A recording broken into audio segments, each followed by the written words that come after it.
Welcome to the Apex Racing League Renault 3.5 Championship live on Apex Racing TV. We're here at Interlagos circuit, and well, we should be in for a good race for round 7 of this championship. Absolutely, welcome everyone. It's a pleasure to be here, Sam, and I think one of the tracks that really iRacing made fun for me, because it was a track that I absolutely hated, but now it's one of my favorites. Especially to commentate racing on this track is fantastic. I am sure we're going to have a fantastic time this afternoon. 12 drivers signed up, so good. And we have 3 new faces, which are Job Van Uitert for Racecraft Esports. We'll come back to the team in a second. We also have Kevin van der Slik also for Racecraft Esports, and a privateer, Damon Stockton. So, of course, it's good to have Martin van Loosenord back, also from Racecraft Esports. And let's talk about this for a second, Sam, because these guys missed the previous round, if you remember, and they were in the midst of a reorganization of the team. So the team has a new name, and I have to say, a beautiful new car, because they are white and pink, which is a combination, especially the pink, that I really like. So seems like they still have the pace in them. Van Loosenord in the provisional pole. So it could be a fantastic afternoon of racing. Of course, this track very tricky, especially the first few corners are always interesting. But we're going to see a lot of moves, I think, because this track plays to this kind of cars so well. We had overtakes aplenty even back in the days of the MP430. So I'm very I have a lot of faith that we can have a fantastic show for the viewers tonight, tomorrow, I don't know, on YouTube, on Twitch, and also on Facebook. So we are live almost everywhere. Yeah, definitely. Of course, we just came off the back of Road Atlanta, which is a kind of similar circuit, I guess, to this. This part of the track kind of is a little bit similar to the S's, of course.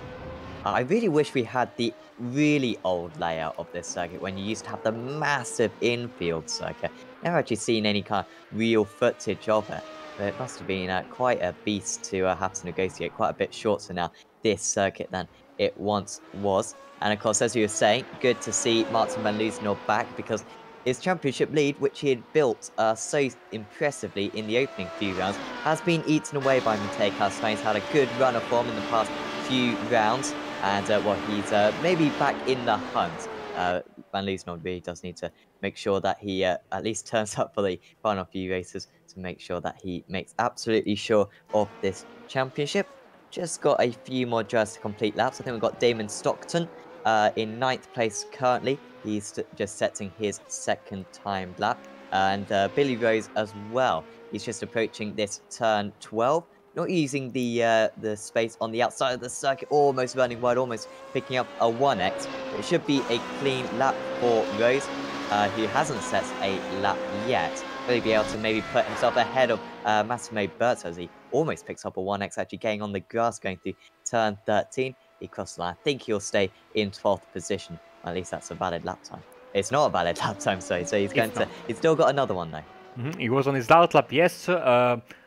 2 things. First of all, if you want to drive the old version of Interlagos, there is a fantastic rendition of it in the simulator Automobilista, which is based on R-Factor 1, but heavily modified by the Brazilian group of guys, by the way. And it's a fantastic simulator, very nice also, because it has all these tracks from Brazil and Argentina, very not very famous tracks. And it has also the historical version of Interlagos, so if you want to drive around it, it's absolutely a fantastic track. And secondly, I did a race this morning. I did 15 laps out of the 25 scheduled, because I had to go for the groceries came. But still, it was so much fun to drive, and the curbs are not as punishing as in other tracks. I remember, for example, the first week at the Nürburgring, it was a nightmare. If you hit a curb, you were going around just maybe by looking at the curb. but it seems like on this place, since they are a little bit on the flatter side than compared to other tracks, as Billy Rose got a 1x, I think, at the end of the lap, and now I think he's aborting his attempt there.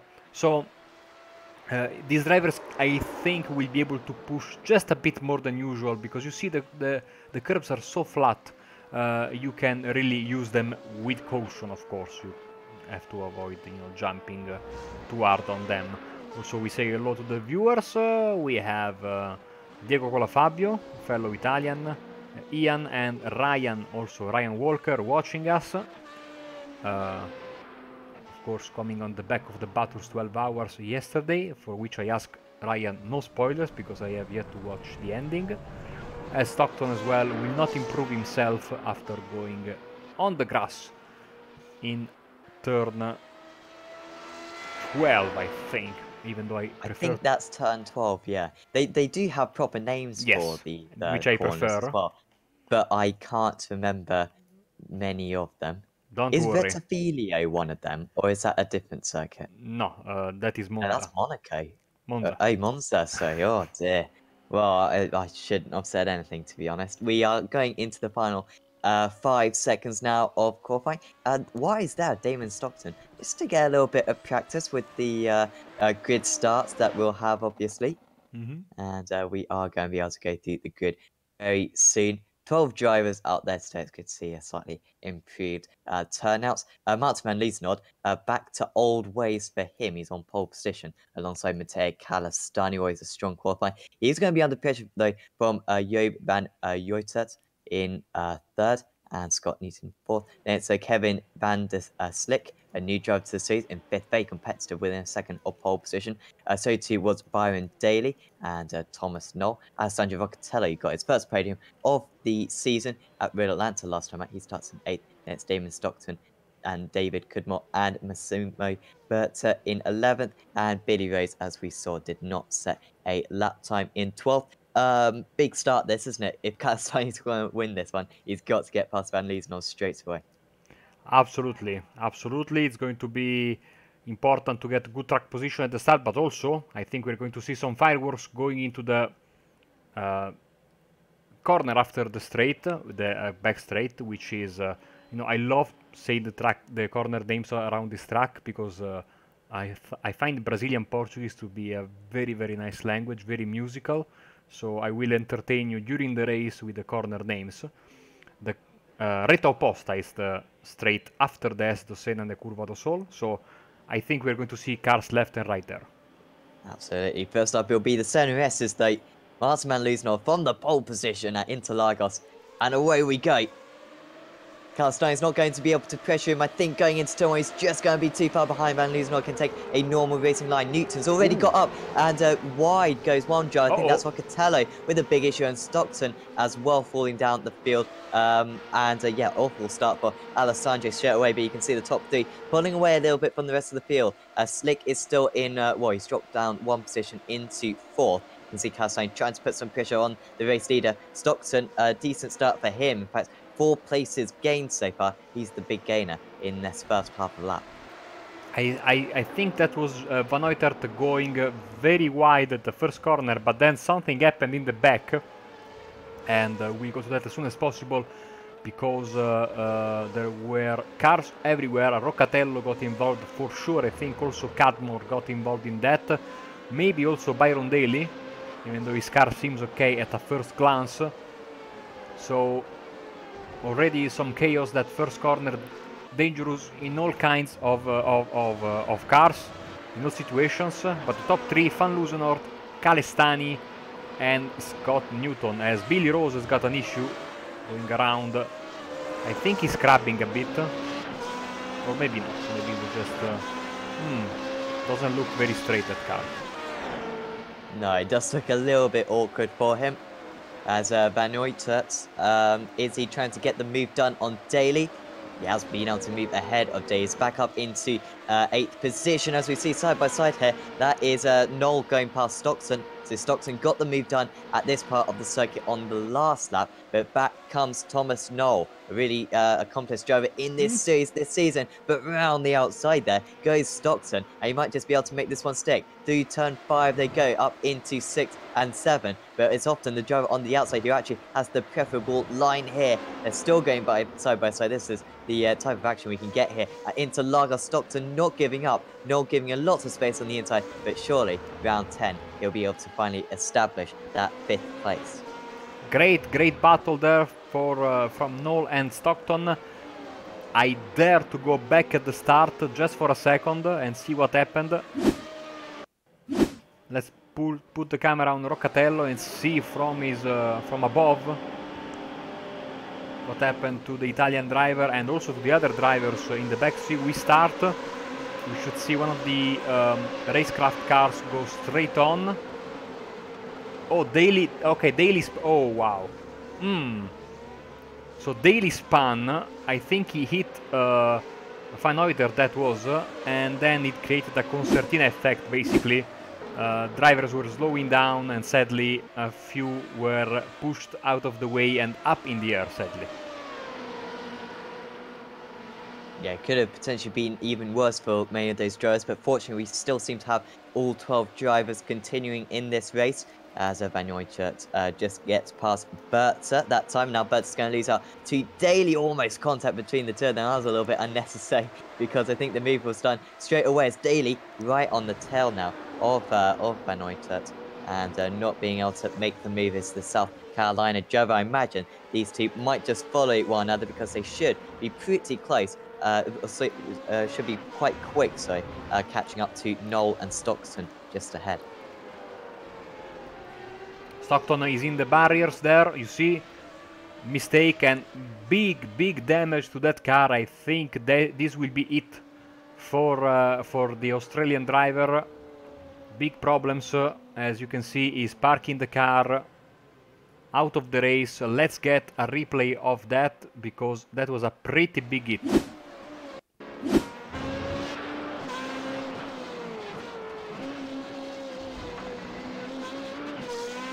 Ooh, just on the traction. And the car spearing off into the wall. It's quite a hot track temperature, I believe. 34 degrees is not too bad. Probably going to get a little bit cooler as the race goes on, as Knoll has already been... Van Uytert trying to defend here from Daly. Round the outside goes Byron Daly. They've already had a little bit of contact, and that time I think there was a little bit more of a touch between the two of them. But the Dutchman staying ahead for now. Yes, we're having some fantastic battles already, as I think Martin van Loosenhoort has got a big problem in the gravel and down to P3 and maybe P4. Let's see. Yeah, Van der Sleek goes by, so amazing moment here because the Dominator Martin van Loosenhoort is down in P4, and I think he had just a spin or a moment maybe at the same corner there. No, he was going down the hill at Junson, I think, and he lost the car. Quite a strange mistake from Van Loosenhoort. He's won every single race that he has entered, has Martin van Loosenhoort. It's looking like he may only get third in this one because he wasn't emphatically faster than Mete Calistani and Scott Newton. Took him a while to kind of build up a gap. He's still got 15 minutes though to catch up to the race leader. He's only 4.5 seconds behind, as we see, side by side just behind. Slick and Knoll trying to go through. These two have been side by side for the majority of this race, it seems, and Slick still just staying ahead, and he'll be okay going into this next corner.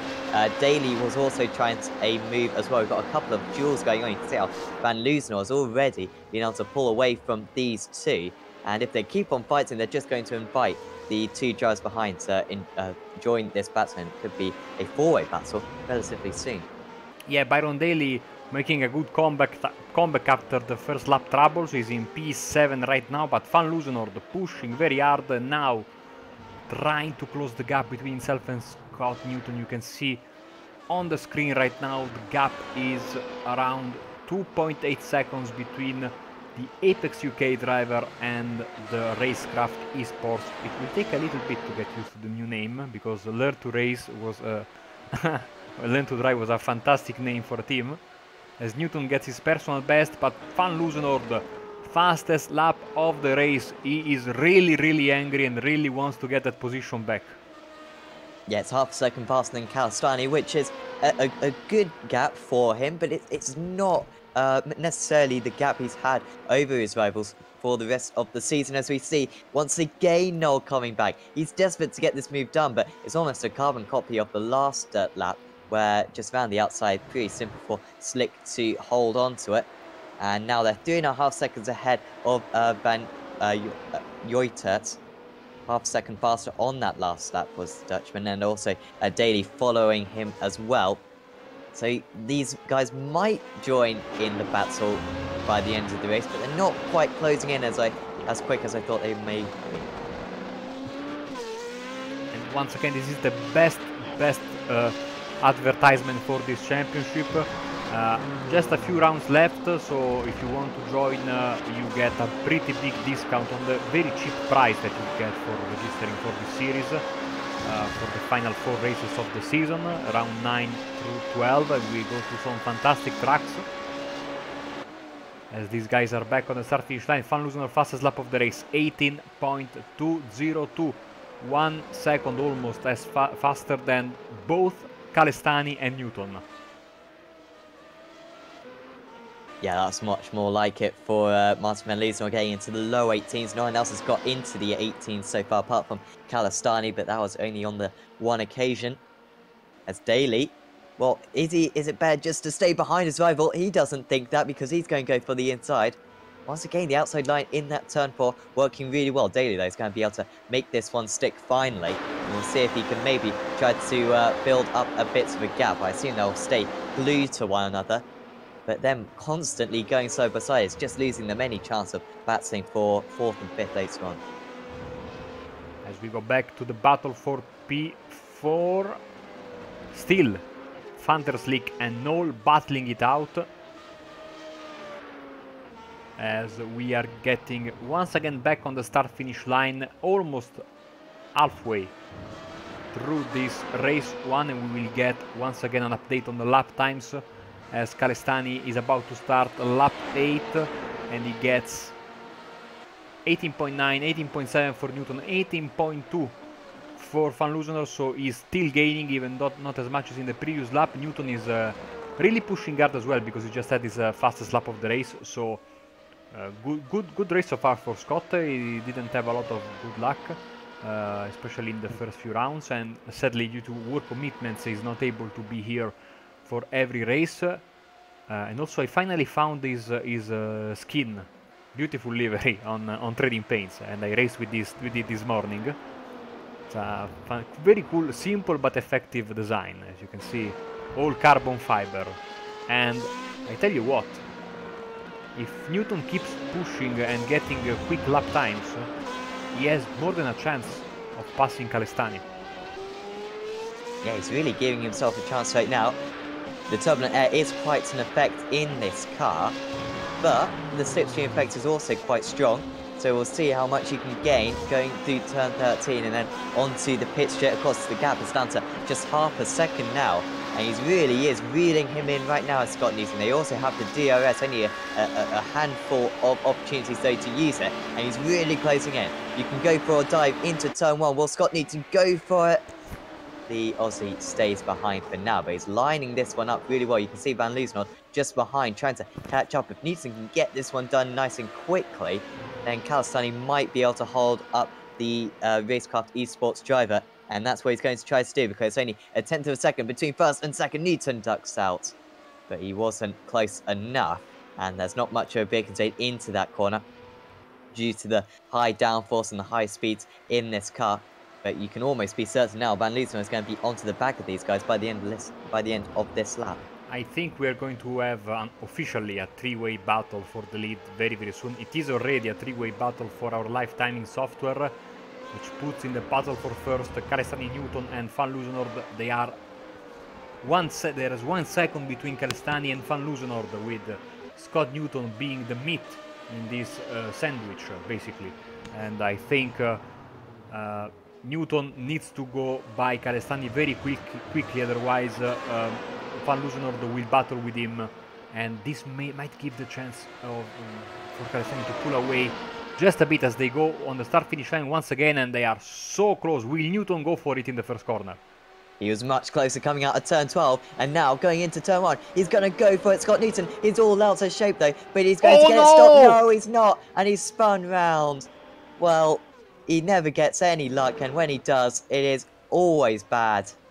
Scott Newton round at turn 1. It was an unfortunate incident, a racing incident, with contact from the front tyre to the rear tyre. Makes a little bit of contact with the wall, and now this is a two-way battle for the race win. So Calestani had some contact with him. Also Van Loosenord, I think, had some contact. Let's see who's got damage. I think that Van Loosenord is okay. I don't know about Calestani, honestly. Too bad. This really robbed us of a fantastic battle for the win, and I think these three guys could have gone in a, battle from now until the end of the race. Now we are left with two drivers. Status of their cars unknown. Seems that Van Loosenord is in a better shape than Calestani. Very quickly, let's go. Front wing of Calestani's car seems to be okay, as Newton is back on track. P7 for him. Of course, don't forget race 2. We're going to have a nice reverse wheel. Oh, Van Loosenord thoughts about it. Really good drive there from Calestani off turn 12. Just managed to increase the gap by about half a tenth. And of course, with the slipstream effect getting stronger and stronger as you get closer to the car ahead. That was really important. The gap still only at 0.2 of a second. Not much defense from Calestani. And I think Martin Van Loosenord is going to take back the lead lap that he lost a few laps in due to a self-spin. And, well, not too much defense put up by the Italian. And Van Loosenord takes back his conventional position. Of course, let's keep an eye on the stewards, because we have live stewarding for this series. And, of course, they will give out their judgments during the race. I still haven't forgiven them for giving me a penalty last season for not making coffee for everyone. During a broadcast, nonetheless. But apart from that, they really do a great job. Scott Newton, around again. I think he's got some damage. Let's go back to the contact there. I think, Sam, we can have an idea about what happened.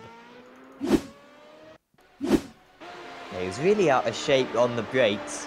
Even though he was, well, he wasn't fully alongside. He still had to get a lot done. Sketchy on the brakes there. Oh, it was a little bit of netcode, if anything, yes. I think, with Calestani. Calestani had kind of given up the position. He wasn't trying to fight back. And then reared into the wall as well. Also, I was sure that Van Loosenord did the spinning car, but it wasn't. Yes, clearly netcode. I think the worst possible combination in iRacing. Italian connection and Australian connection.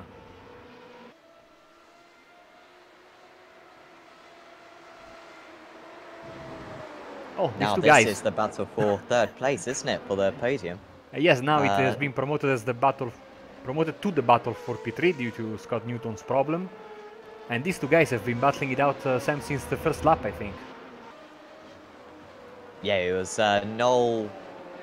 Yeah, who got ahead of who at the start? I'm not quite sure. I think it was Noel getting ahead of Van der Slick right at the start, but he's been able to respond as Van der Slick. And yeah, now that one's still carrying on. They are catching up for Daly and Utert. They are, on that last lap, was 4/10 quicker, was Daly than Van der Slick. So they are maybe going to catch, but if they go side by side like this, it's not going to help their cause. As through maybe goes Van Utert, the position that he lost a few laps ago, and he takes it back with ease this time. Oh, Van der Slick! Oh dear, and is there going to be contact? They're side by side. Absolutely incredible. He's going to lose Van Utert gains 2 positions in a couple of corners, and now having to go defensive to fend off one of them. Round the outside goes Daly, but there's no room up there. Goes onto the Oh! off track and then the grass. And now, maybe going past the pair of them is Van der Slik. He sees an opportunity. He's surely going to get one of them. Yes, he is. Daly had no response. Maybe even on the inside into 7. No, covered off very early there from Van Uitert. What a great section of corners that was. We told you it was going to be a fantastic afternoon racing. Race 1 is not disappointing us. And we've seen some mistakes, but also some great racing.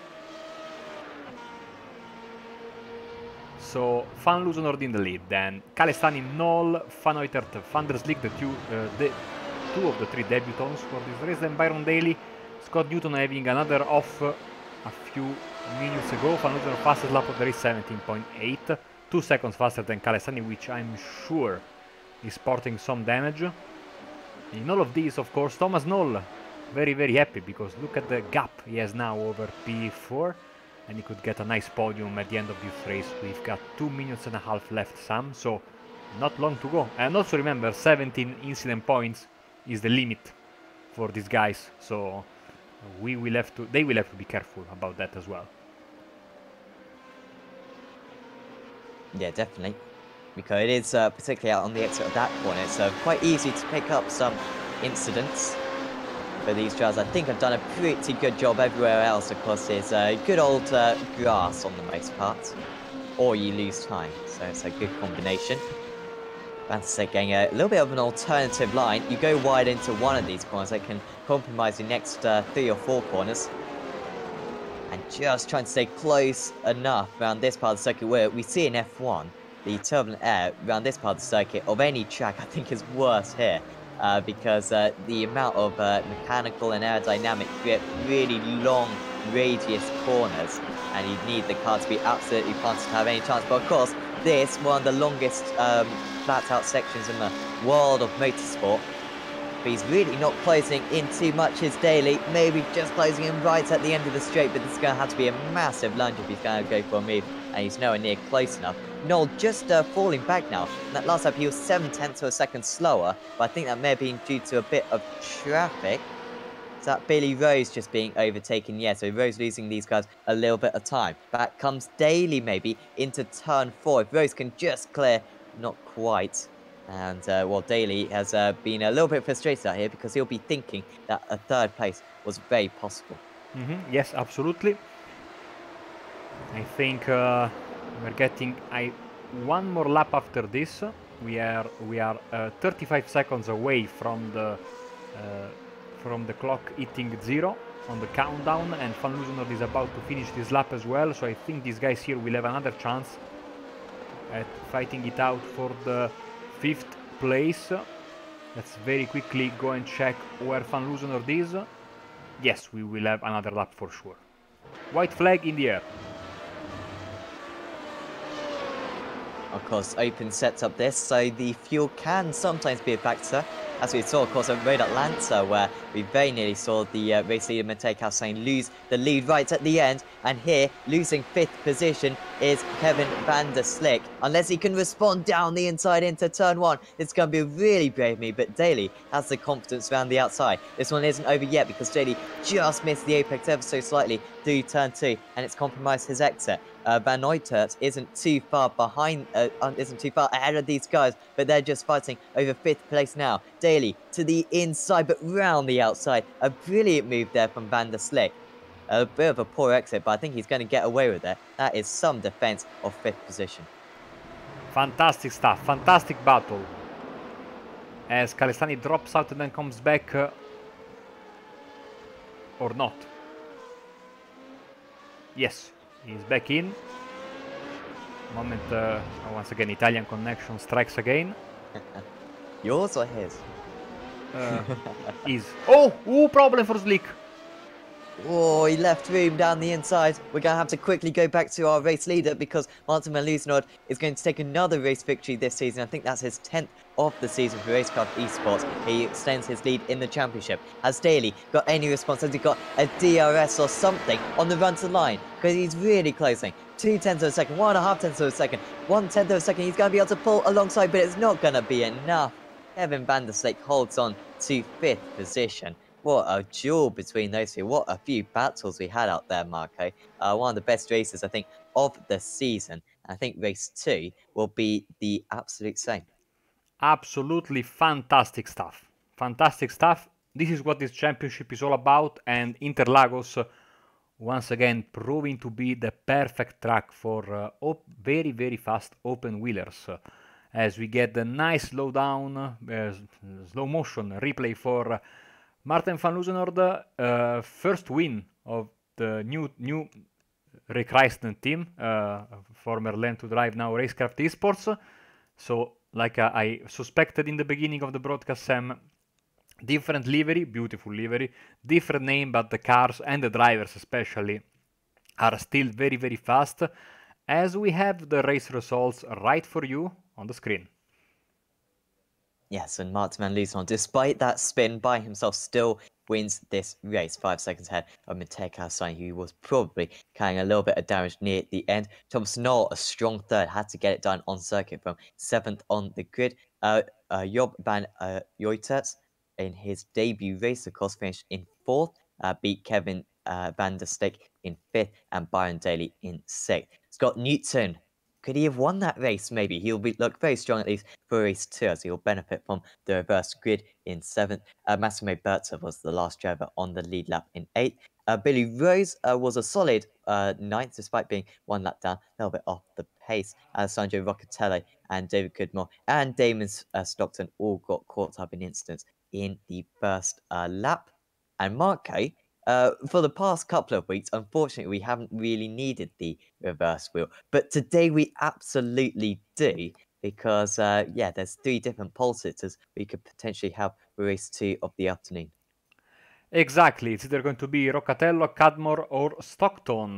The reverse grid wheel should be on your screen right now, even though it's slightly off center. Okay, now it's fixed. Let's roll it.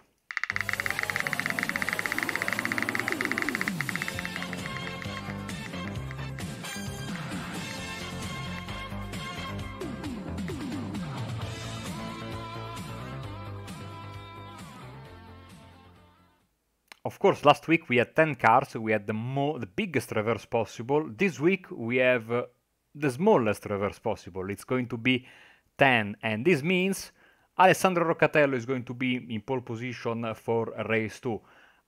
In the race I had this morning, the official series, he finished 3rd, so he has the pace. It was the only split, but you know there were some very, very quick guys in there. And Billy Rose in 2nd.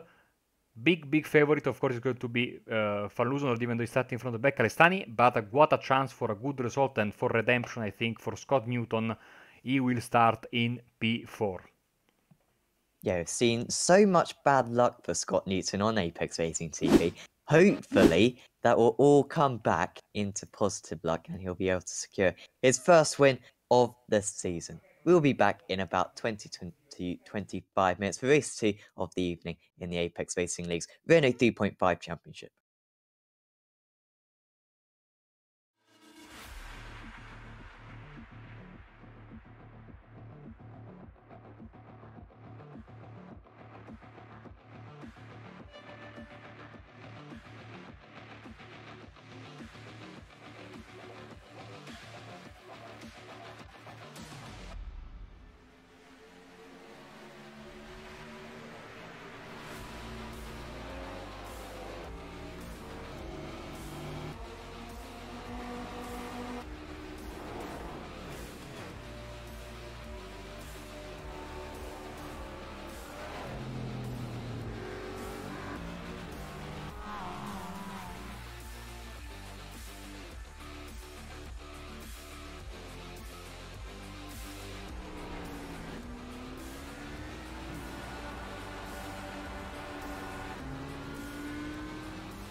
Growing up as a kid in Oklahoma, where I'm from, the Chili Bowl is the biggest race that we have.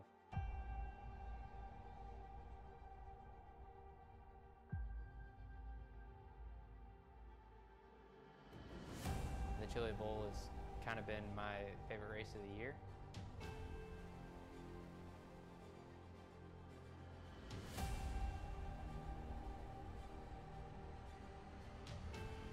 Growing up a dirt racer in Oklahoma, that's kind of the holy grail.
Can Nikolai Bogotayev hold on to that lead? It's Guy Croft alongside him on the front row. And away we go here at Phillip Island for race 2 of the evening. And it's an awesome start. Who is that? Guy Croft is in the lead of the race currently. Brenton O'Brien in second place. Dom Gansak got an awesome start. It's a poor start for Nikolai Bogotayev though. As they round turn 1, it's all very, very close between those top 3. Jamie McKnight trying to get involved as well. He's moved up into 4th place. It's an awful start for Pocket Oh, Tire. Johnny Brandon, where is he going? Whoa! And it's the championship leader, Johnny Brandon, off the circuit. He's dropped right to the rear of the field, just further up. That's Foggy going side by side with someone. It's also side by side potentially the 2nd position. Damon Gantar trying to get the move. Jamie McKnight's all over the place, and they could be 3 wide. And there's a car on the grass somehow not making contact with the grass going through the hairpin. It's a crazy start. Jamie McKnight has moved up into 2nd position now, 2nd in the championship. And whilst his main championship rival is in the grass, he's made an awesome start. Foggy just leads. Oh, there's crash, there's a big crash. Oh dear, the leading Croft two. and McKnight. It's Croft and McKnight. What an incredible start to this race. And they are both in the grass. And Jake McKnight, just as it looked like he could make up a whole heap of points on Johnny Brandon, just made a bit of contact, avoidable from both. And it leaves Brenton O'Brien in the lead of this race. They didn't hold off with their, I mean, the gloves were off because they were beating and banging, as Bingham also has got some trouble. He's dropping fast, and now we have a 3-way. Cracknell in the lead. Well, Cracknell is in the lead, and look at that, because Foggy still hasn't gone around O'Brien there, and Gantar is in 4th, Mass is in 5th place. What a fantastic start. It's all happening. What's a lap for Michael Cracknell? He's gone from 4th Foggy! to 1st, and Foggy is nearly off the circuit. He might still pull off the move though. This would be incredible. Trying to push him off, and there's more contact. And O'Brien is off the circuit. He's going to get a slowdown, and this could be really costly for him and Foggy, because around the outside goes Damon Gantar, surely to take the 2nd position in this race. Side by side through the final corner, and across the start-finish line they go. This is an incredible first opening couple of laps. It does mean that Michael Cracknell has got a 2-second lead, but they're side by side. Brenton O'Brien versus Damon Gantar. Brenton O'Brien started in 3rd position. He had an awesome start, but Gantar is trying to get the move done. He can't get it done. He can get it done. O'Brien down into 3rd position as we see more cars off in the background. I think that's Pocketaro. I think it's Jackson, and we see, oh no, crash again in the back. Car. Whiting and Brandon. Oh, wow. Oh, there's still Terrible. changes for position in 2nd position, by the way. We should just cut to this, I think, quickly. O'Brien has got back, and Foggy's trying to get the move as well. So O'Brien, is in 2nd position. He's somehow caught back up to Gantar, and Gantar's lost another position here to Foggy, has he? Yes, he has. So Gantar, from a really strong 2nd position, he's lost it again. Yeah, Jackson trying to get that move, currently on Alex Mass in 5th position. Jackson is around. Oh, he saved it maybe, yes, but he's losing a lot of time. Brian is giving Michael Cracknell a huge helping hand for potentially his first race victory of this season, because he is now 4 seconds out in the lead. Back comes Nico Foggy though. Down the inside, he's going to have the outside for the next one. They're going to be so deep on the brakes here. And Foggy is all the way round. Can he just push him off ever so slightly? Brenton O'Brien, because Foggy will have the inside for the next corner if he can't do so. And Foggy is going to have the inside for the next corner. And Foggy is up into 2nd position now. Oh, Klusterman, Gantar. Gantar is around. Klusterman went into the grass, lost a couple of positions. No damage for him, but Gantar lost. He's down to P15. Man, Sam, the action is non-stop in the 2nd race. We need a split screen, absolutely.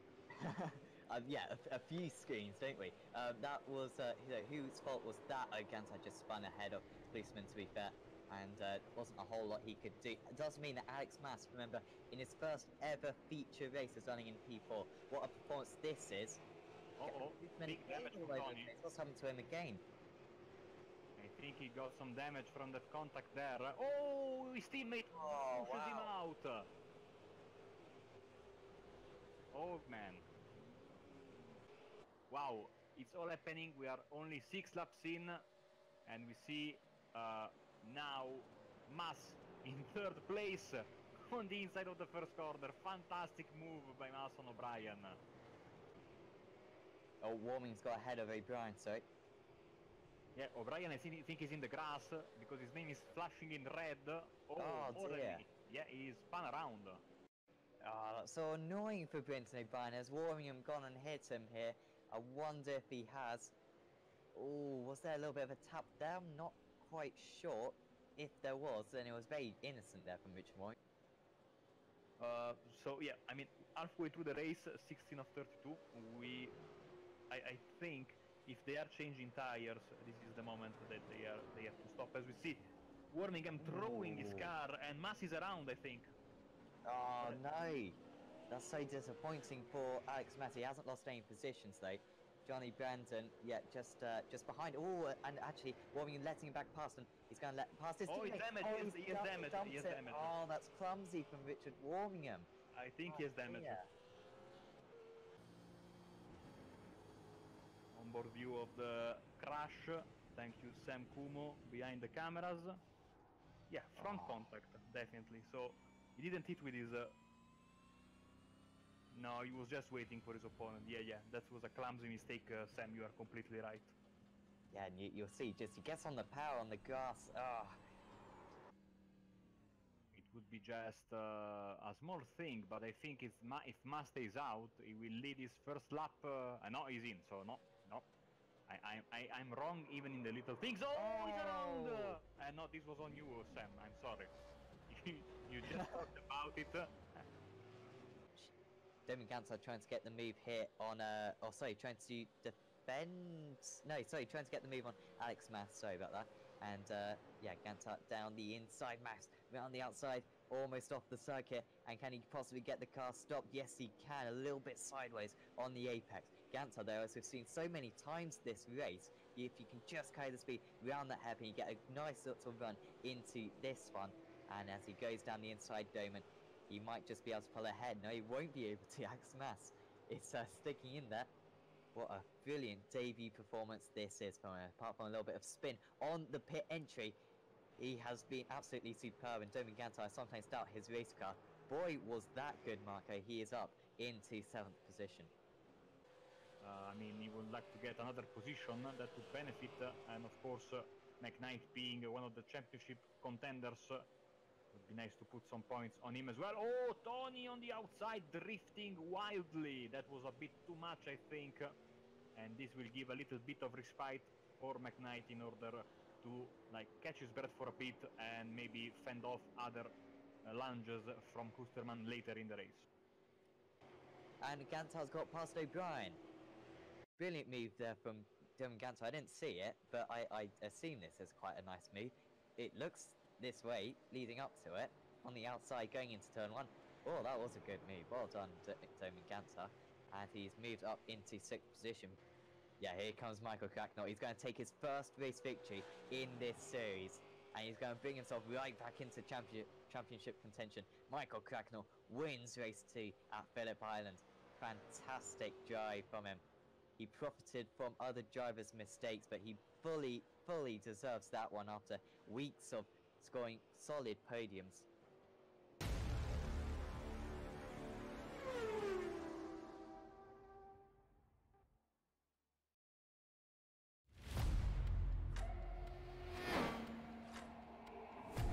We're almost out of fuel. You'll have to come in for a splash.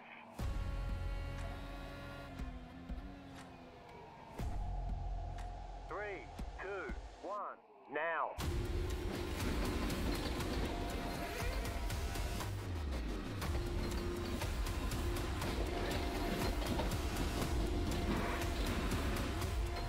All clear. Punch it. Great job. You did really well.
Welcome back to the Apex Racing League Renault 3.5 Championship live on Apex Racing TV. I'm Sam Fitzpatrick, and alongside me once again is Marco Barbanir, and we have returned to Interlagos in Brazil for the second race of the afternoon. And what a first race it was, Marco. One of the races of the season. We saw so many battles going down the field, and I have no doubt that this second race is going to be the same, because I think we're going to have the same drivers squabbling over similar positions. Exactly. Double the distance, double the fun, as I love to say. We are having a much cooler track temperature due to the fact that it's very late in the day. It's late afternoon setting, and if I'm not mistaken, well, it's like this because I checked. Race will be over around 15 minutes before the official sunset for this track. So at the end of the day, the sun will be very low. It is very low already. Some parts of the track are not very well lit, if I'm honest with you.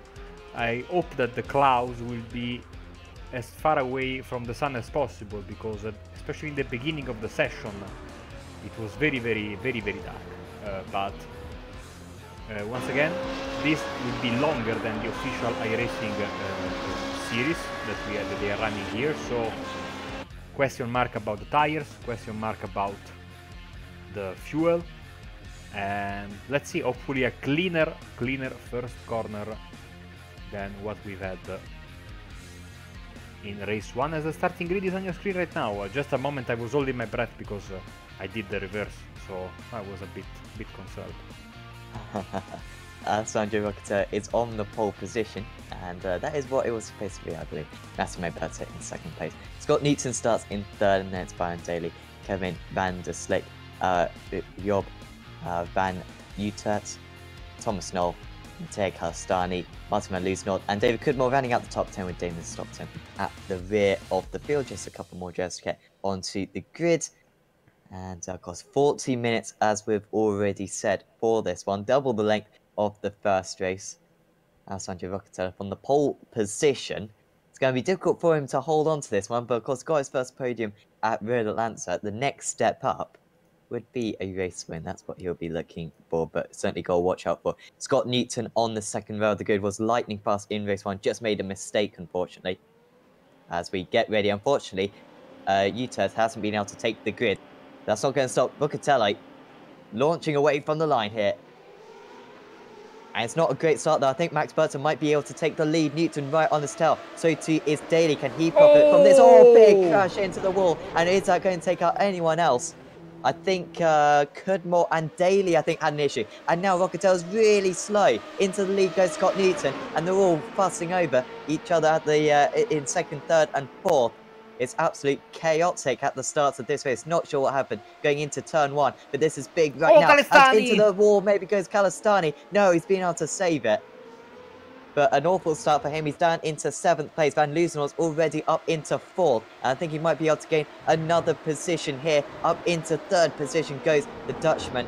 And that's a really successful start for him as Stockton now goes off. From 11th on the grid, he rose up the field, up into the top 5. But now he's right at the back once again. Ragazzi, cosa combinate? Terrible start for the Italians because Roccatello lost the pole position.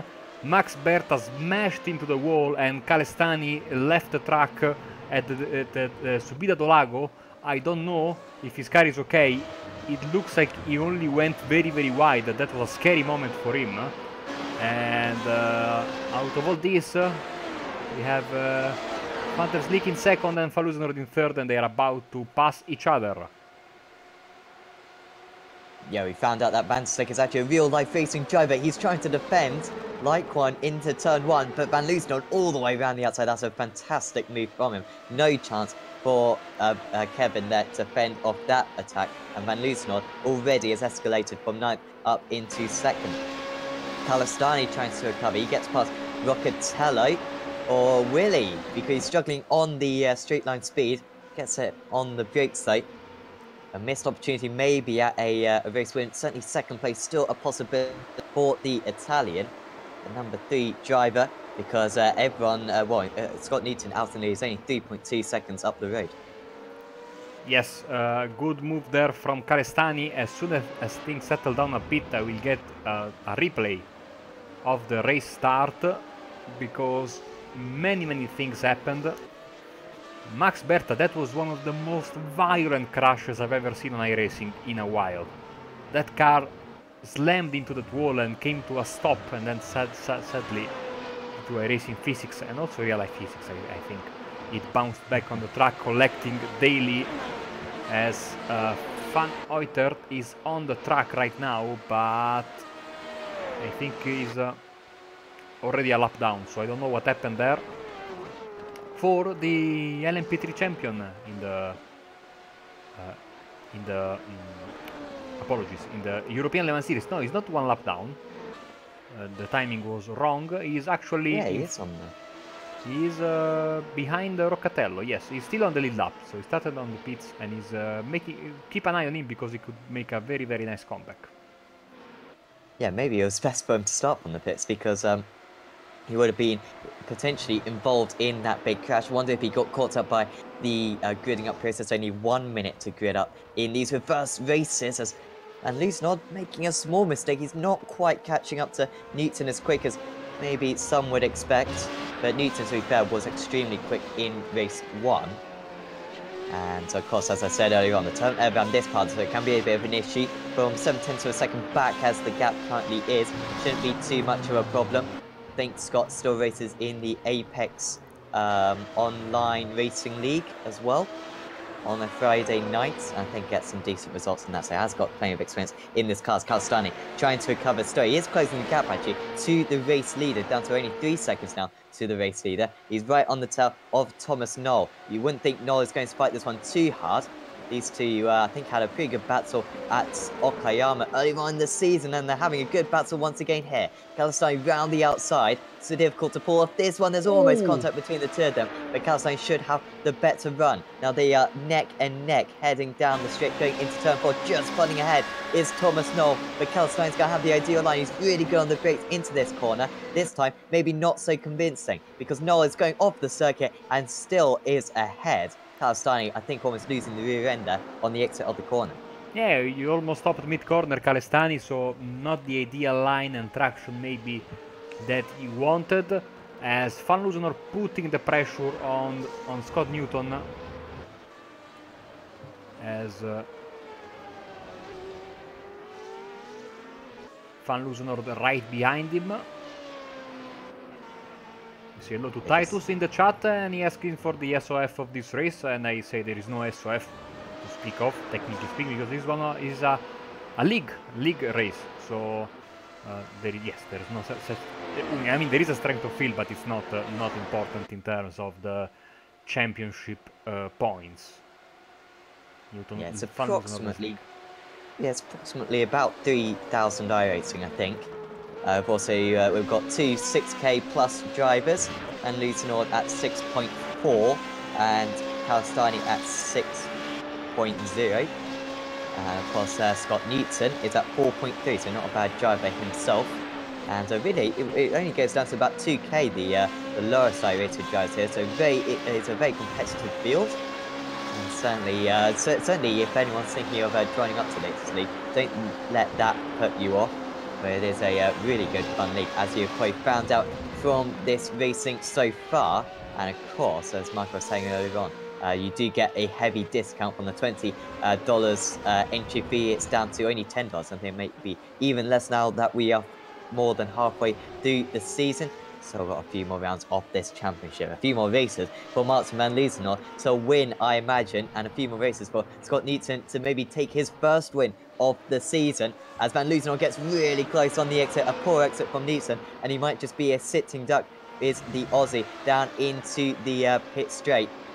He fends the inside to Scott Newton, but Van Luitenhout with so much better speed on the outside. So Newton's trying everything he can, but it's not enough. And straight back into the lead goes Martin van Luitenhout. He's gone from 9th to 1st in a matter of 6 minutes and 50 seconds. There I say, Sam, we should go back to the start. Max Berta had a massive crash. Here we go, starting in 2nd place on the inside line. And here we go.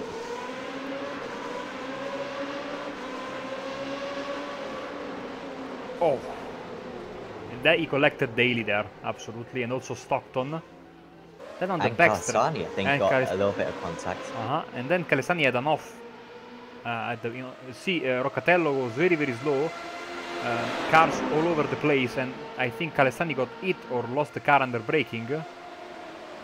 No, and he was very, very lucky, I think, Calesani there, because could have quite easily been the car into the wall.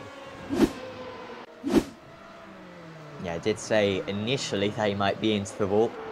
Fortunately, escaped it. Still behind Thomas Noel. I think he's got a little bit of damage on that car as Matej Calistani. Let's see what his straight line speed is like.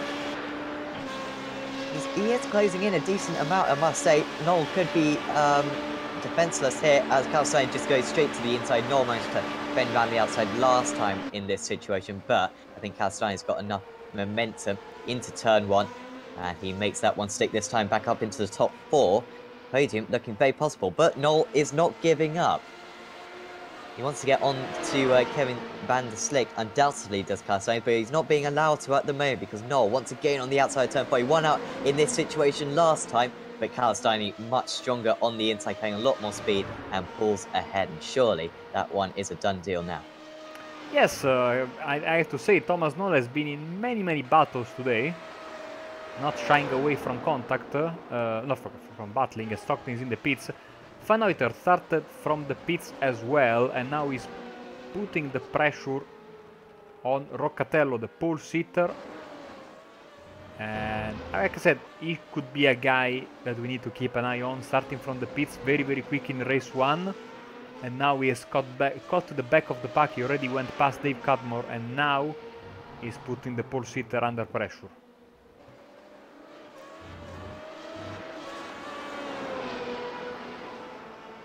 Yeah, was a second faster than his rival on that last lap. He's got a long way to go, has Job, because he's only got 10.5 seconds to the race leader. In fact, he's really not that far off as he moves up into 6th position. Can he get it done, or is there going to be contact into turn 1? I think there was. Roccatello spins it.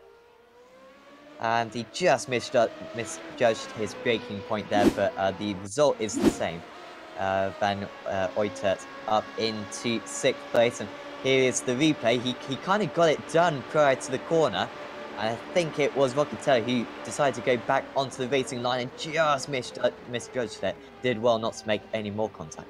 That was super close between these two guys, as also is getting closer and closer between Van der Slik, Calestani and Knoll battle for the third spot on the podium. They're 4.5 seconds ahead of Van Uytert, who's undoubtedly got the pace to race these guys. So hopefully they start racing amongst each other a little bit. And maybe lose each other a bit of time. But of course, if No, Calestani can get Scott on with it, he Newton. might be able to pass Newton. And Newton, another mistake from him. Another self-spin. Struggling with the traction are these drivers today, as Calestani is going to go from 4th to 2nd in just a handful of seconds. But once again, he's struggling a little bit down the straights. Van der Slik is trying to go around the outside. Here comes Knoll down the inside. He's put it into the pit wall though. And hopefully he doesn't collect anyone else. Van Uytert just going past, and Roccatelli as well. Well, we'll see how much more damage he's got now. Van der Slik on the inside of Calestani. Contact! Once again. They are sure feisty, these guys today. Van der Slik, let's see the damage. If they have damage on the front wing, Van der Slik looks okay. Calestani looks okay, but maybe also, you know, when you've got side-by-side contact, also the wheel can be involved, and that is also always a big problem. You can repair a front wing, even though it's best not to come into the pits, but you know, repairing suspensions is not very easy. No, it takes a long time. One of the most frustrating things, of course, is when you get a minor hit on the wheel and it just happens to completely snap it and causes 20 minutes of repairs, when other times you can smash into the wall at 50 miles an hour and it causes barely any damage to your car. Yeah, quite difficult that. But of course, Van der Slik has gone from 5th to 2nd in 1 lap there. Quite incredible. Calestani trying to come back at him, but he's taking a slightly alternative line, maybe trying to scare his opponent off the circuit. Doesn't work that time, as Newton really closes in on these guys. He's only 2 seconds behind them. Yeah, the more these guys battle, of course, the more Scott Newton will be able to close the gap. Let's pull up the track map as well. As you can see, all the drivers by their position right now. As Thomas Knoll is in the pits, so unsurprisingly big damage to the front end of his car. There I say we can go and watch the replay.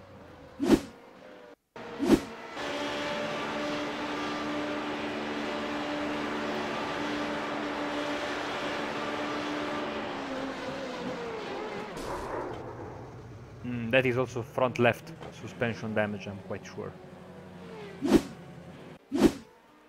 It was teeing up to be a bit of a Alonso 2012 Brazil, wasn't it? Going into that turn one, getting the massive slipstream from the 2 cars ahead, fighting. It didn't end up the same way though, and understandably a lot of damage on that car. Calestani, round 3, 4, I don't know, between these two. Van der Slik has so far defended superbly. He's got the inside line, there's almost contact in the braking zone. Calestani though all the way around the outside, where you get the inside for turn 2. Very kind there from, and now there is contact and Calestani's off the circuit. Newton's surely going to go through. Maybe he is, because he's got a lot more momentum, and straight past he goes. So Calestani down into 4th place. I think that was fair there from Van der Slik, although did he lose the rear end? I'm not quite sure. We will know it very, very soon.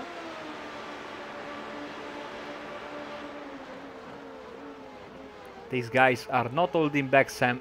Absolutely closing to the Senna S. Oh yes, you are absolutely right.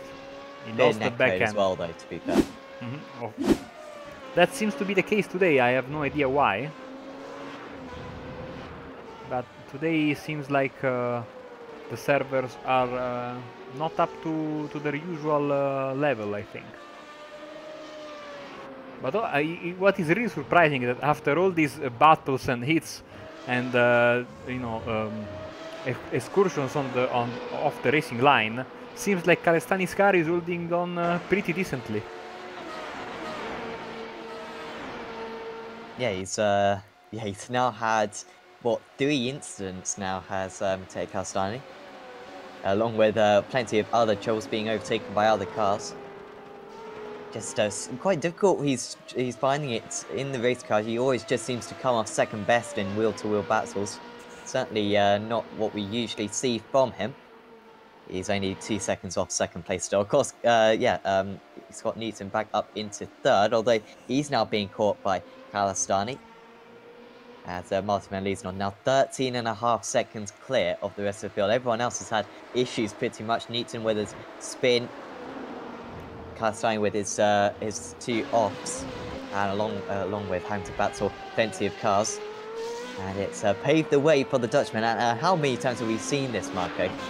Martin Van Liesnow just not getting involved in incidents. And, you know, whilst that is partly luck, that's undoubtedly a skill that he has attained, where he can just, whilst everyone else is having incidents between themselves, he can pick his battles and go straight through the middle of them. Yeah, and that's always the first step to having a successful season, staying out of trouble. And I think that looking at these 3 guys now, it seems like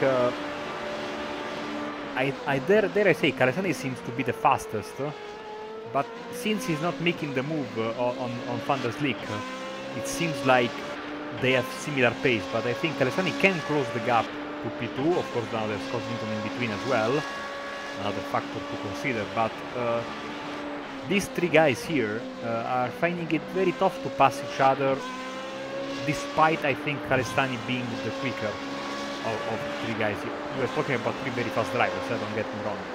But it is strange also because we've seen many overtakes today.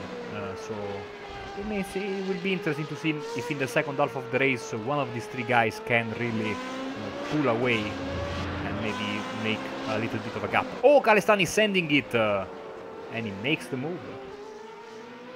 Had to, Newton had to leave him quite a lot of room there. We did not call that one. It was half a chance for him. Maybe identified that Newton wasn't quite so confident on the brakes in that corner on the previous lap. And just absolutely sent it, as you said, Marco. Good defence, to be fair, from Scott. He left him a lots of room on the inside.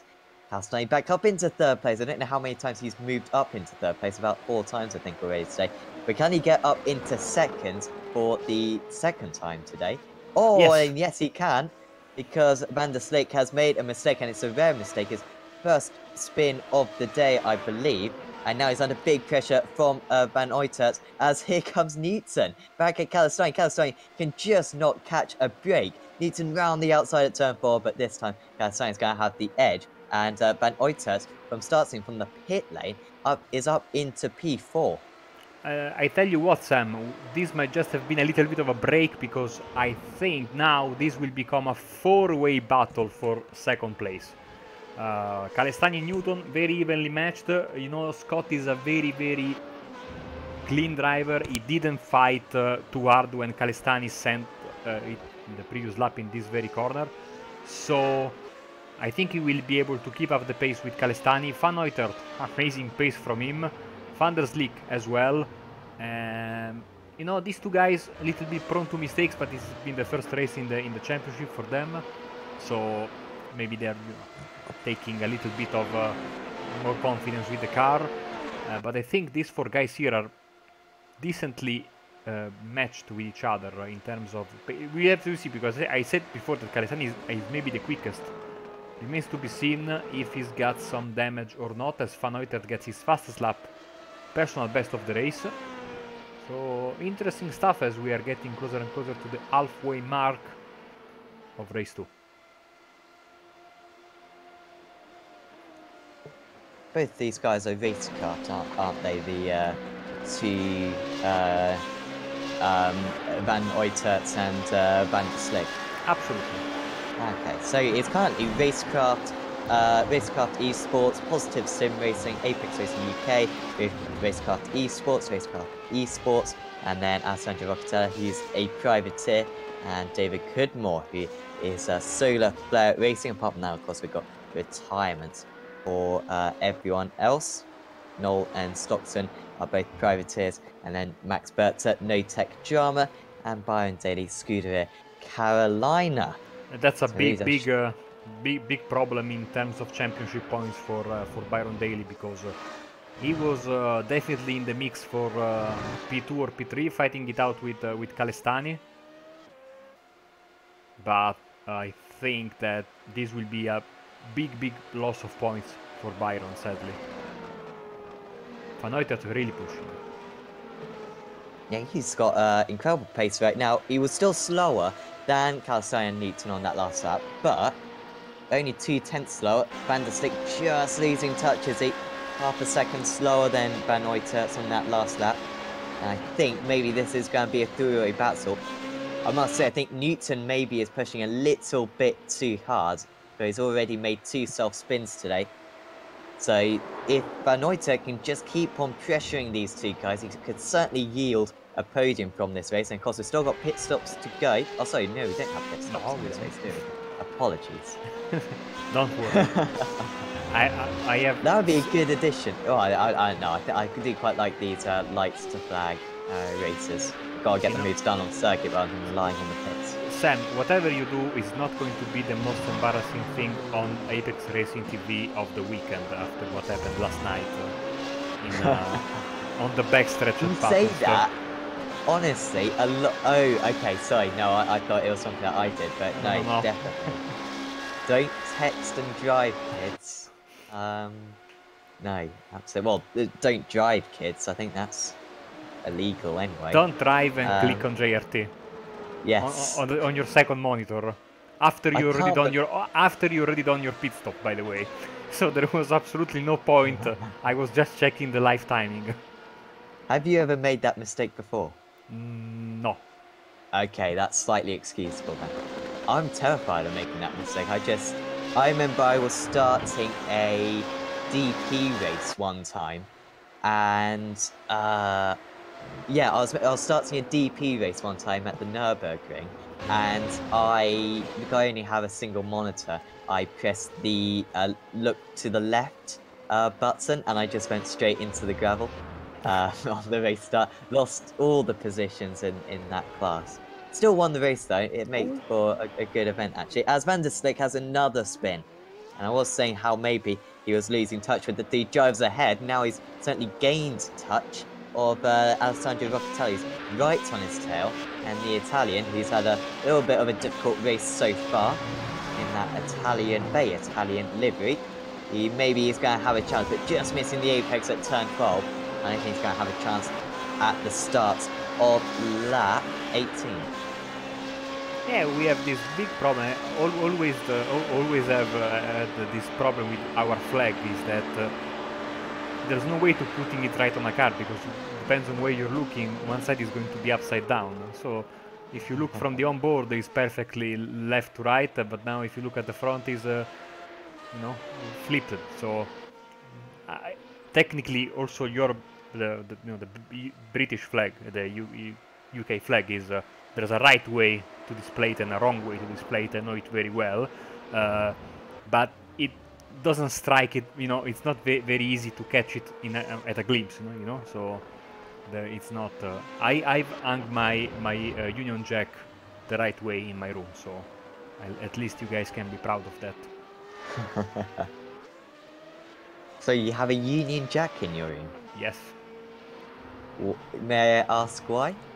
It's my Chelsea Football Club corner, basically. Okay, there you go. They're down to... Are they behind Spurs now in the league? Yes. And Man U playing well. Bloody hell, they might not even get Champions League. We are in the League Cup final. That's all I can ask. Yeah, all the top European clubs aiming for the League Cup title. Oh, they're still in the FA Cup, aren't they? Yes. Yes, okay. They might win that. I'm being harsh here. I don't know why. I'm not a particularly big football fan. I hate people criticising football clubs, so I don't know why I'm joining in. I'm going to take us out. I wonder what football club he supports. But he's still in second place and still 0.8 of a second ahead of Scott Newton. That gap very much kind of maintaining, maybe ebbing and flowing a little bit, expanding to about maybe 1.5 seconds to half a second, but staying relatively stationary. Of course, Job Van Uytert still staying in touch as well, but losing a little bit of time to those 2 drivers. And then, of course, Kevin De Slick just playing away from Alessandro Roccatelli. of course, tomorrow on Apex Racing TV, we don't have any World GT action. They're taking a week off.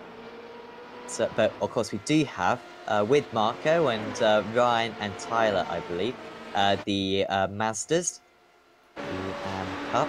What is that championship actually called, Marco? I always get it wrong, I feel. It's the MX5 Monday Amateur Cup, if I'm not mistaken, or Monday Okay. Cup, or just the Monday Cup. But it's a lot of fun, and if you guys want to start racing in the MX5s, I suggest you join because it's very, very cheap, and it's geared towards newcomers of iRacing and newcomers of the series, and I think certainly a good chance at getting some experience and some nice TV time. So why not? Of course, Sam, you are a professional. You know where they are racing tomorrow, right? Totally. The same yeah, track as the Radicals, no? So. Yes. Oh, yes. I do know that. Yes. Okay. That's rare that I do actually know what circuit I'm going to next. Yeah, Imola, of course, one of the best circuits in the world, undoubtedly. Oh! And did Rocatella hit him there? I think he got away with it. Wow. That was Kevin van der Slik with another spin, really struggling out there in this race too. Well, Rocatello, to be fair, he was not on the brakes particularly early. Eventually did lift off, and that was enough. He's up into 5th place. Hopefully Van der Slik doesn't have too much damage on that car. Yes, I want to get that replay again, because I don't know if he hit the wall or not. It was very, very close with the left side wall as he came out of the corner on the power too early. We get the super slow motion because we can. Oh, good save. That was as close, but he was very, very lucky both times. Of course, Sam, you know, you are a great professional and I absolutely admire you. I really liked the other day, I don't know, I think you were commentating on the... which was on the World F3 Championship. Oh, fantastic! Yeah. And at the end of the day, after you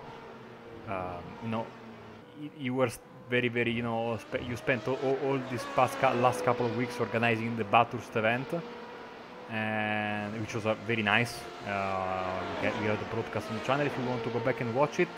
Skip from like 46 minutes until minute 44. And you were saying after the World F3 event, all the broadcasts coming in the week, and you said, on Saturday we don't have anything. Oh dear. Wow, okay. And I did a second guess myself, is the Bathurst race this week? Because I was... in the meantime, I was also practicing, no? So, but yeah, it was a fantastic, fantastic night of racing in the World F3 Championship. There were some amazing moves and some great names running in the championship, and I think the track, of course, it's the Spa. They were racing at Spa-Francorchamps, of course, so a beautiful track, but also a track that sadly lends itself to a little bit of contact, long straights. The car are not very powerful, and it was the first round for everyone, no? So people were, getting used to the cars and to the close battling. Of course. We have seen that the league organizing very, very successfully the World GT, and drivers transitioning from GT cars to open wheelers. They really need to get used not to being quick, because they are quick immediately, but to the way that you can race with your opponents. And you have to be super careful with an open wheeler, of course. So you cannot take any kind of chance, because at the moment there's contact, not only you destroy your car, suspension, etc., but also it's very easy to send these cars in a spin, and if you got 35 other F3s coming at you behind, disasters can happen. But it was a very, very enjoyable night of racing, I have to say. Yeah, it was. Certainly that second race in particular, one of the best races I've ever commentated on. It was kept us getting right to the end, and you're absolutely right about the quality of the field. I think one of the highest quality fields we've ever seen on Apex Racing TV, along with when we did the qualifiers a couple of years ago. and also the BSRTC often has several very accomplished drivers. But yeah, certainly did catch that on a Wednesday. Of course, our other open wheeler racing league. Yeah, unfortunately, of course, the MP4-13 isn't used too much anymore. I don't blame them too much because it is a very difficult car. I think this has certainly filled the void that a lot of people were asking for. Of course, the F3 as well is also a fantastic car.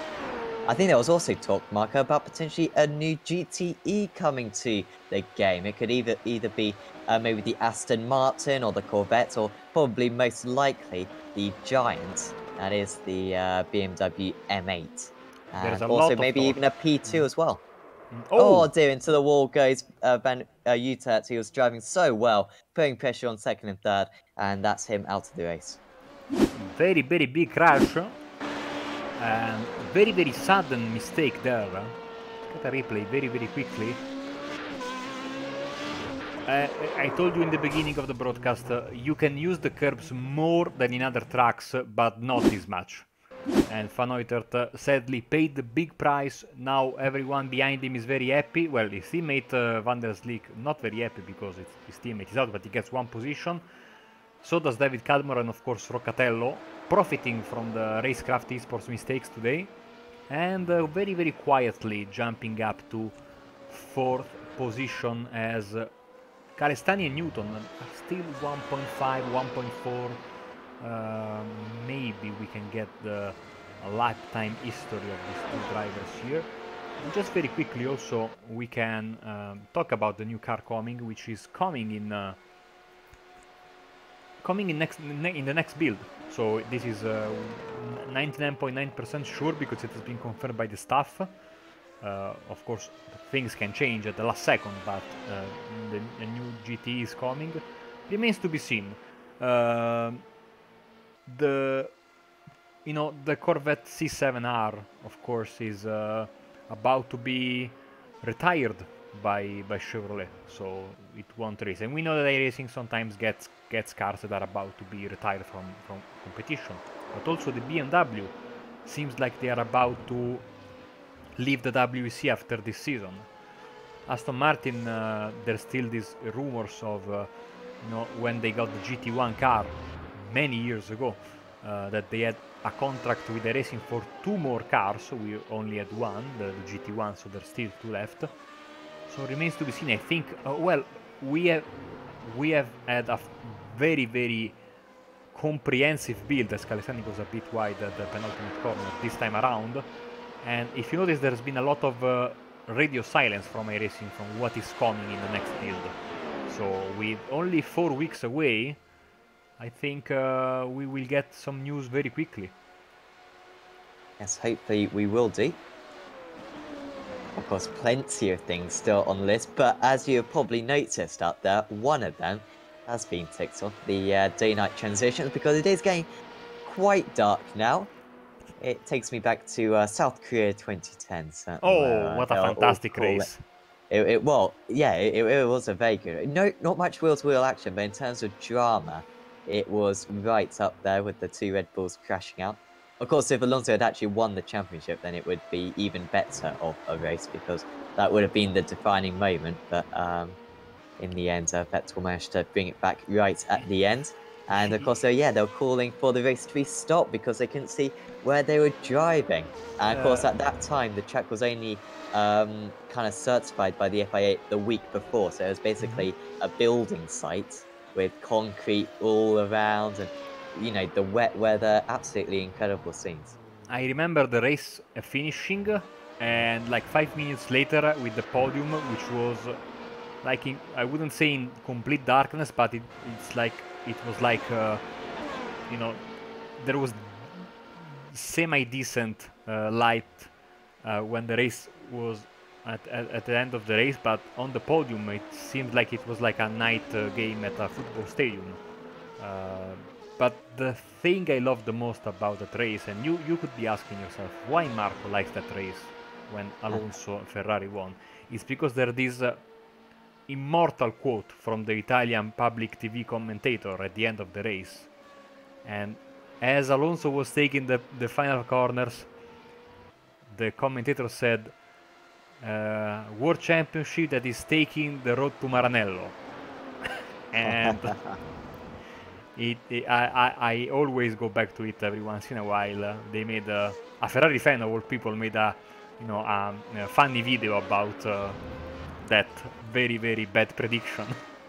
And of course you can imagine the Abu Dhabi weekend. The Italian TV was, especially after qualifying, they were talking about. It's too bad that you don't speak Italian, because there's an entire video of 10 minutes of commentators, experts saying, "Oh, the title is in the bag. It's already time for celebrations." And well, that was a very nice end of the season. Very dramatic. As Roccatello, I think, is off, and Van der Slick gets the position back that he lost a few laps earlier after a mistake, and Roccatello making the same mistake basically, even though a couple of corners later on the power too early he got lucky in the mistake he made, because when you lose the car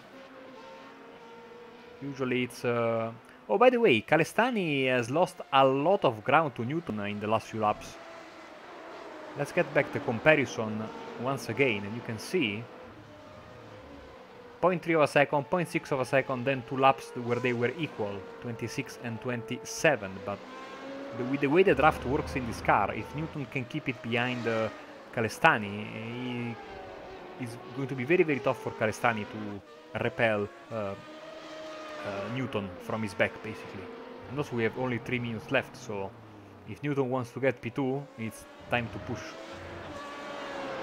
Yeah, just making a couple of mistakes, I think, is Calestani. We've got 3 more laps to go. Yep.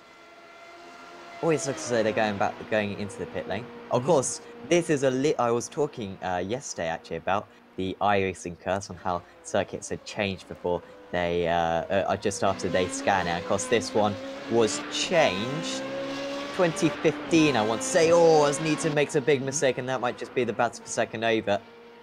Just getting a little bit caught out going through turn 2, but of course the pit lane nowadays is completely different at this circuit. A very unusual pit entry, and yeah, quite different to what it used to be. And of course the curbs changed as well. And I must say, Mark, I was outraged when the curb coming up was completely changed. Now you can't drive straight over it. It was such a unique kind of aspect to this circuit, where you'd have the drivers going all 4 wheels over the curbing, and they must have changed it to kind of the FIA standard curbs. Took a lot away from the character of the circuit. Yes, even though I think that the final corner of this track is one of the most dangerous corners in World Motorsport, and we were very lucky in 2003 to have only minor injuries for Alonso and Webber this corner here, because if you look at the right, there is absolutely no runoff area, and that is a concrete wall. It's no safer barrier, you know. I'm astonished by the fact that they are not using the motorcycle chicane that they use for I think they use it for the Brazilian stock cars, because yeah, so. that is a very dangerous dangerous corner. I mean, those crashes, I don't know if you remember them, but watching them live, I was so concerned for Alonso and Webber, because especially Alonso had a massive hit there. And then Mark Webber a few years later had an identical crash in the WEC, if you remember. So yes, that was a massive one, wasn't it? That was 2014, I want to say. I think the final year that the WEC came here. I think it may have even red flagged the race and ended the race. I'm not quite sure. And of course also Paul de Resta crashed here. I think, was it Marcus Ericsson who crashed here before the 2016 race started? And that was quite costly, because there was half a chance at points, and Sauber hadn't scored any points at that point in the season, I think, and they managed to throw that one away. Martin van Liesenoord nearly threw away race 1, of course, spinning by himself. There's been absolutely no doubts about race 2 as it gets darker and darker. in the city between two what is the as Van der Slik has an off, and that means Vettel will get P4. It's been a case of who can keep it on the circuit between these two. That is now Van der Slik's third spin of this race, or even fourth spin, sorry. And Locatelli, only with the one, moves ahead. Interlagos means simply between the lakes. And Between the lakes, there you go. If you look, for example, after the back straight, you see in front of you there's a little artificial lake as Van der Slik is around once again. But we show, I think, Van Loozenhoorn coming for the race win. Yep, he has dominated this championship. On his return to it, he wins 2 races this afternoon. Martin van Loozenhoorn dominates at Interlagos. So another double win for him. And he was 20 seconds clear in the end over Matteo Calastani. Good result for him. He came over a lot of resistance there, having a couple of offs, but he will take that 2nd place, 2nd place for him. And Scott Newton will finish in 3rd place. That might be his first podium of the season. And if it weren't for maybe a spin early on, it could have well been a 2nd place. Alessandro Locatelli got his first podium of the season at Road Atlanta last week. He's not going to repeat that feat, but it's still going to be a very well-earned 4th. And it'll be Kevin Van der Slik who will just hold off David Cudmore. Van der Slik was looking so strong earlier on, running in the top 2 about 10 minutes in. Because he's losing a lot of time, but now I think he made a mistake. That car must be on very, very destroyed tires and had more than one off. But no commentator's curse today, I think. Which something I also didn't need yesterday because I destroyed my race with my own hands. But yes, another great race, and we should have the race winner. Yes, Martin van Loozenhoorn. Don't disappear behind the boxes, and here we go. The race winner for race 2. And yes, in a second, I will give you the results on the screen. Here we go. Yes, and Martin van Loozenhoorn, as we said, for Racecraft Esports. Beats Matteo Calastani. Scott Newton, like I said. I think that it's his 2nd podium of the season. I think he got one at Road Atlanta last time out. Alessandro Locatelli finishes in 4th. Kevin Van der Slik just about holds off David Cudmore. And then there's Job Van Uterts in 7th after a crash at turn 3. Thomas Knoll finishes in 8th. Damon Stockton was behind that. Then Byron Daly and Massimo Berta after a big crash into the pit wall at the start. He took out Byron Daly. Those two in 10th and 11th positions. Do we know where we're heading next week, Marco, for this series?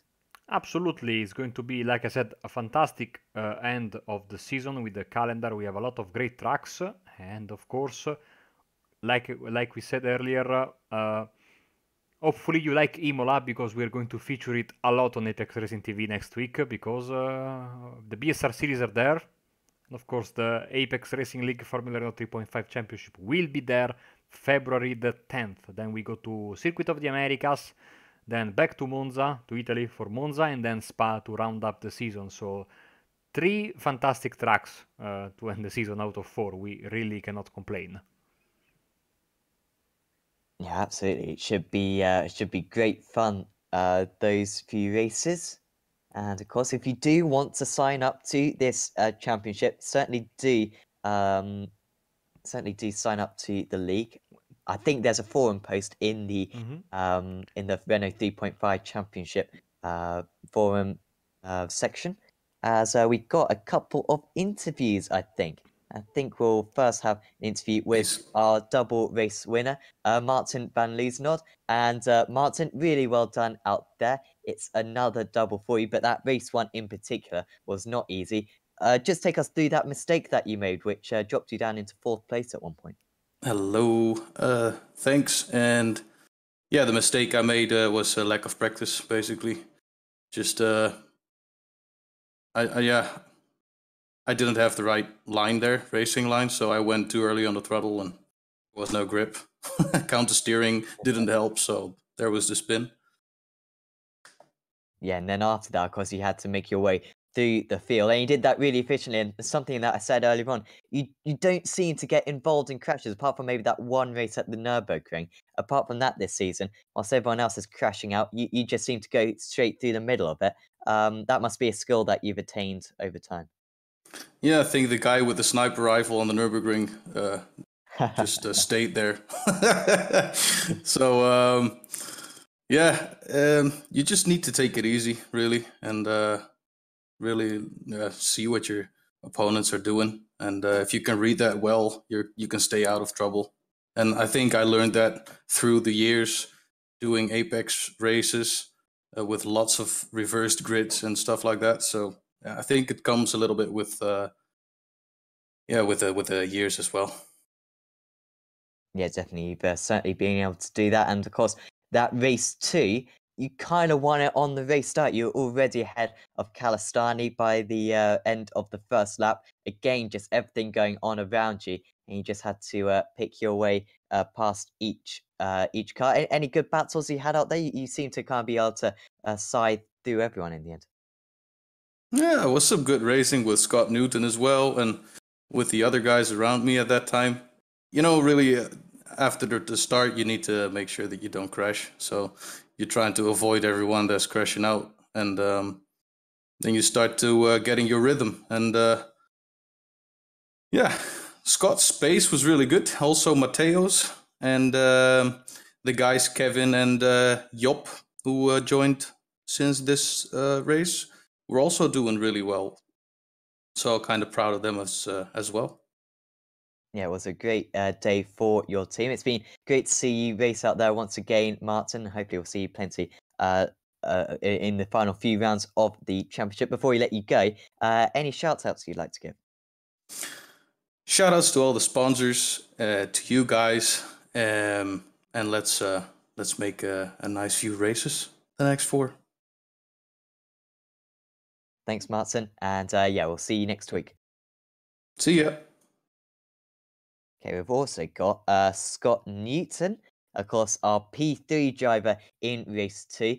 And Scott, that was a nice result in the end. You had to come over a spin in the end, but you and Matteo were really pushing each other for a good half an hour. It's a super intense battle between you two.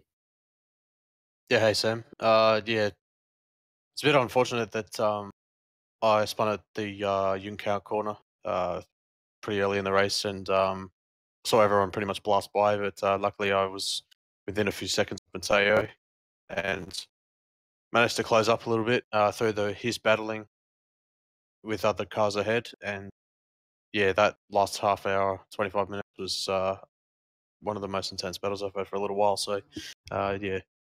Congrats to Matteo on finishing second, and obviously to Martin for finishing P1 in both races. And yeah, fully deserved by those two drivers. Yeah, definitely. And the turbulent air we've seen in real life around this circuit quite takes quite an effect. How was it out there? What was kind of the points at which you kind of felt the front grip losing? Yeah, especially through turn 6, about half a second to 6/10 back, was getting quite noticeable. It was a combination of having to try and push to catch Matteo, but try and stay with him at least. So it's kind of a balancing. But yeah, with about what was it 3 or 4 to go, I just got on the power a little bit too much out of turn 2, and yeah, that dropped me a good second and a half. So that pretty much put me out. And yeah, I was just trying to bring the car home. I was hoping for a little bit of a mistake from Mateo to bring me back in a little bit, but no, fair play to him, and yeah, fully deserves that P2.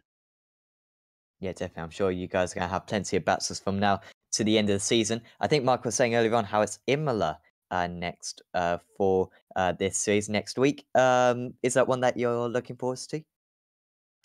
I don't particularly enjoy Imola, but I won't be here next week due to the fact that next Yeah. week I have work starting Monday, so I'm early start. So it will be around 10. I'll be back. Just having a look at the championship now. That will be, oh god, Kota.